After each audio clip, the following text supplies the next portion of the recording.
हर हर महादेव, जय शिव शंभु, श्री शिवाय नमस्तुभ्यम। कैसे हैं आप लोग? आशा करती हूँ कि भगवान शिव की कृपा आप सभी पर बनी रहे, आप सभी स्वस्थ हो, अच्छे हो। इसी के साथ आज हम सुनेंगे बुध प्रदोष व्रत की कथा। बुधवार को होने वाले प्रदोष को बुध प्रदोष कहते हैं। सप्ताह में 7 दिन होते हैं। रविवार को यदि प्रदोष पड़ता है तो उसे रवि प्रदोष, फिर सोम प्रदोष, मंगल प्रदोष, बुध प्रदोष, बृहस्पति प्रदोष, शुक्र प्रदोष और शनि प्रदोष। इस तरह से सप्ताह के 7 दिन में जिस दिन भी जो प्रदोष होती है उसकी कथा अलग अलग होती है। तो आइए, इस बार की प्रदोष बुधवार को पड़ रही है, तो आइए हम बुध प्रदोष की कथा जान लेते हैं। बुध प्रदोष व्रत की कथा। एक समय की बात है, एक पुरुष का नया नया विवाह हुआ था। विवाह के 2 दिन बाद ही उसकी पत्नी मायके चली गई। कुछ दिनों के बाद वह पुरुष अपनी पत्नी को लेने अपने ससुराल गया। वह दिन बुधवार का था।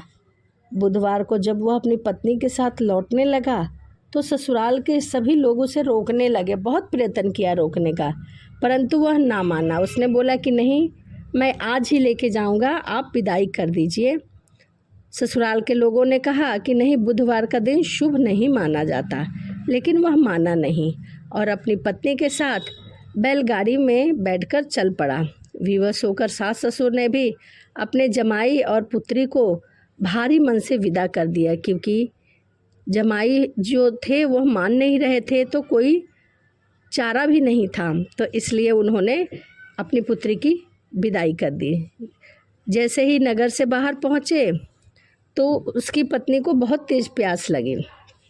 पुरुष लोटा लेकर पानी की तलाश में इधर से उधर गया और अपनी पत्नी को एक वृक्ष के नीचे बैठा दिया और बोला कि मैं थोड़ी देर बाद पानी लेकर आता हूँ। पत्नी एक पेड़ के नीचे बैठ गई। थोड़ी देर बाद पुरुष पानी लेकर वापस लौटा। तब उसने देखा कि उसकी पत्नी किसी के साथ हंस हंस कर बातें कर रही है और उसके लोटे से पानी पी रही है।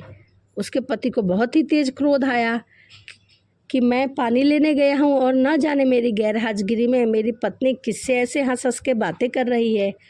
फिर वह निकट पहुँचा तो उसे बहुत आश्चर्य हुआ। उसके आश्चर्य का कोई ठिकाना न रहा, क्योंकि उस आदमी की सूरत उसी की भली भांति थी। पत्नी भी सोच में पड़ गई कि 2 पुरुष कहाँ से आए जो एक ही सूरत के हैं। अब वह खुद सोच रही थी कि इनमें से मेरा पति कौन सा है। दोनों पुरुष आपस में झगड़ने लगे। धीरे धीरे वहाँ काफ़ी भीड़ एकत्रित हो गया और सिपाही भी आ गए। दोनों एक दूसरे के हमशक्ल थे। आदमियों को देख कर वह आश्चर्य में पड़ गए। उन्हें जो भी देखता था वह आश्चर्यचकित हो जाता था। उन्होंने उस स्त्री से पूछा कि उसका पति कौन सा है। वह कि कर्तव्य भी मूढ़ हो गई, क्योंकि उसे पता ही नहीं चल रहा था कि उसका पति कौन सा है। तब वह पुरुष शंकर भगवान से प्रार्थना करने लगा कि हे भगवान, हमारी रक्षा करो, मुझसे बहुत बड़ी भूल हो गई है। मैंने सास ससुर की बात नहीं मानी और बुधवार को अपनी पत्नी को विदा करा लिया। मैं भविष्य में ऐसा कदापि नहीं करूँगा। मुझसे बहुत बड़ा अपराध हो गया है। तभी उसकी प्रार्थना भगवान शिव शंकर ने स्वीकार कर दी, उसकी मनोकामनाओं को पूर्ण कर दिया। जैसे ही उसकी प्रार्थना पूरी हुई, दूसरा पुरुष वहाँ से अपने आप अंतराध्य हो गया। न जाने वह इतनी जल्दी कब और कहाँ चला गया। पति पत्नी सकुशल अपने घर पहुँचे। उस दिन के बाद से पति पत्नी नियम पूर्वक बुध त्रयोदशी व्रत प्रदोष का व्रत करने लगे। अतः बुध त्रयोदशी व्रत हर मनुष्य को करना चाहिए, क्योंकि यह सभी मनोकामनाओं को पूर्ण करने वाला माना गया है। तो यह बुध प्रदोष की कथा थी। तो वीडियो आपको कैसी लगी कमेंट में हर हर महादेव लिखना ना भूलें। तो चलिए, इसी के साथ वीडियो को यहीं समाप्त करते हैं और मिलते हैं एक नई अलग वीडियो में। सभी को हर हर महादेव, जय शिव शंभु, श्री शिवाय नमस्तुभ्यम।